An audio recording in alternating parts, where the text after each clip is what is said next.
Dan pemirsa untuk membahas lebih lanjut mengenai penanganan kebakaran TPA Jatiwaringin sudah hadir bersama kami melalui sambungan virtual ada Wahyu Eka Setiawan sebagai pekampanye urban nasional dari Walhi.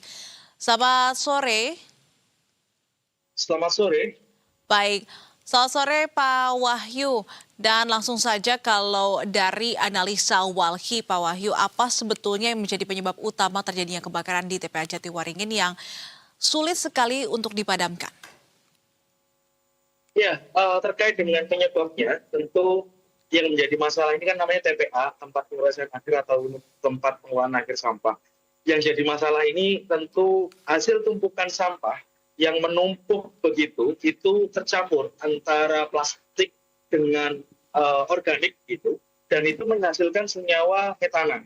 Metana ini sifatnya dia panas, dia mudah terbakar, dan ketika tersulut, terutama yang pernah kami ingatkan adalah dampak dari cuaca ekstrim, terutama efek dari El Niño, terutama kita melihatnya dari hembusan angin panas, juga faktor teknis yang lainnya, itu menyebabkan api terbakar, dia menjalar dalam sekam, dan ditambah dengan akses celah gas metana, begitu, itu menyebabkan api membakar cepat dan masuk ke dalam, dan itu menjalar luas begitu. Dan sifatnya dia seperti gambut. Nah, ini yang menyebabkan adalah memang persoalan tata kelola sampah, juga persoalan terkait dengan adanya faktor zat metana. Dan yang ini yang kami sebut sebagai pemerintah memang harus mulai aware dan memang harus mulai melihat bahwasanya ada dampak bahaya dari pembiaran TPA-TPA yang terbuka, sifatnya overdumping dan terus menumpuk. Kemarin kita sudah diingatkan oleh Bantar Gebang, sekarang ada Jatiwaringin. Artinya kita tengah menghadapi darurat sampah nasional, bukan lagi darurat, tapi kita bicara soal bencana seperti itu.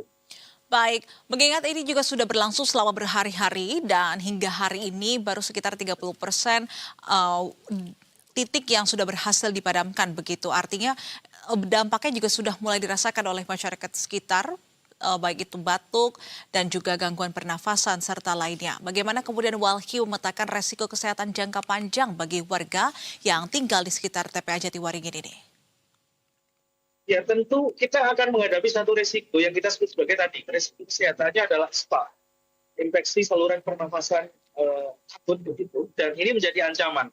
Belum lagi partikulat matter 2.5 dan kandungan-kandungan zat-zat berbahaya lainnya seperti furan dan dioksin itu bisa menyebabkan kanker, bisa menyebabkan gejala jantung begitu. Dan perlu diingatkan lagi begitu, ketika TPA tersebut itu kan tumpukan sampah terutama organik ya, hampir 60% ya. Itu air lindinya itu juga berbahaya begitu, karena itu air lindinya itu bisa menyebabkan gatal-gatal, bahkan infeksi seperti itu.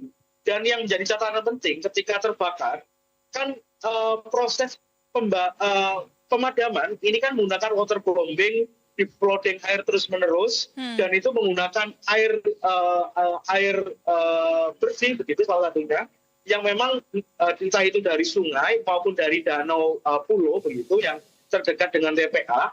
Nah, air yang disiramkan ini tentu akan beresiko untuk membawa air lindi ataupun membawa zat yang ada di TPA tersebut untuk masuk di permukiman maupun sungai sekitar.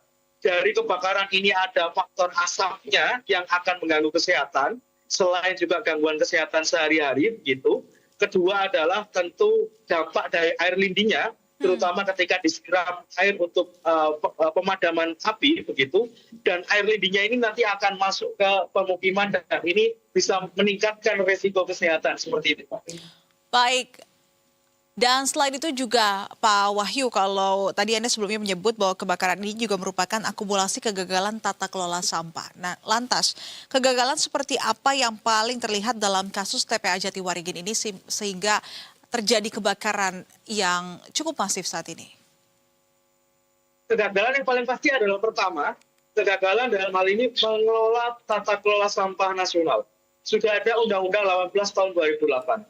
Hingga saat ini, undang-undang tersebut tidak dijalankan. Dulu, undang-undang itu muncul untuk menghapus sistem kumpul angkut buang. Dan sekarang sistem itu masih terjadi. Tumpukan di TPA Jatiwaringin itu adalah sampah di TPA Jatiwaringin, bahkan Bantar Gebang, bahkan Cipayung, Nah, akumulasi jangka panjang ketika kita terus membuang sampah dan memenuhi TPA-TPA tersebut dengan sampah kita. Total kalau di Jatiwaringin sendiri perharinya itu bisa mencapai 1.500 hingga 2.500 ton per hari. Dan untuk per tahunnya itu bisa mencapai hingga angka 300.000 sampai 900.000 ton per tahunnya. Dan ini yang tercatat, dan itu belum yang tercatat.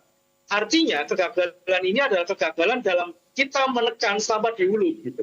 Kita masih belum punya perpres pengelolaan sampah organik.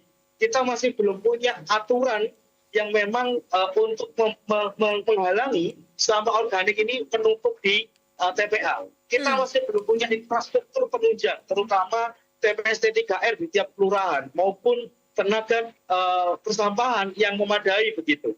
Kita masih belum punya budget yang memang fokus untuk mengurangi tata kelola sampah. Dan kita masih kurang kapasitas untuk itu semua. Nah, maksud saya kegagalan ini adalah kegagalan struktural di mana tidak dijalankannya aturan, tidak dibuatnya roadmap, dan tidak konsekuennya dalam menjalankan dalam ini political will-nya untuk menjalankan kebijakan yang benar-benar dijalankan. Seperti yang saya maksud tadi. Nah, ini yang melatar belakangi kenapa hampir 20 tahun pasca Undang-Undang Sampah tahun nomor 18 tahun 2008 ini masih stuck. Dan sekarang kita pada kaget semua karena ini adalah hasil akumulasi dari ketidakseriusan untuk menjalankan tata kelola sampah secara baik dan benar. Misal pemerintah kemarin ke Jerman, ke Inggris gitu, harusnya mereka bisa belajar bagaimana cara mereka mengelola sampah, bukan terkait dengan teknologinya saja. Artinya ini harus menjadi alarm bersama, kolaborasi multi pihak harus dijalankan, dan tentu kami berharap pemerintah nasional maupun pemerintah daerah itu sinergi dan konsekuen untuk menjalankan bagaimana tata kelola sampah sesuai dengan Undang-Undang 18 tahun 2008 di mana tidak ada lagi sistem kumpul angkut dan buang seperti itu. Baik, terima kasih atas penjelasannya Pak Wahyu Eka Setiawan, pengkampanye Urban Nasional Walhi. Kita harapkan juga kejadian kebakaran di TPA Jatiwaringin ini bisa menjadi evaluasi menyeluruh terkait dengan tata kelola sampah di Indonesia. Terima kasih dan selamat kembali beraktivitas kembali. Salam sehat, Pak Wahyu.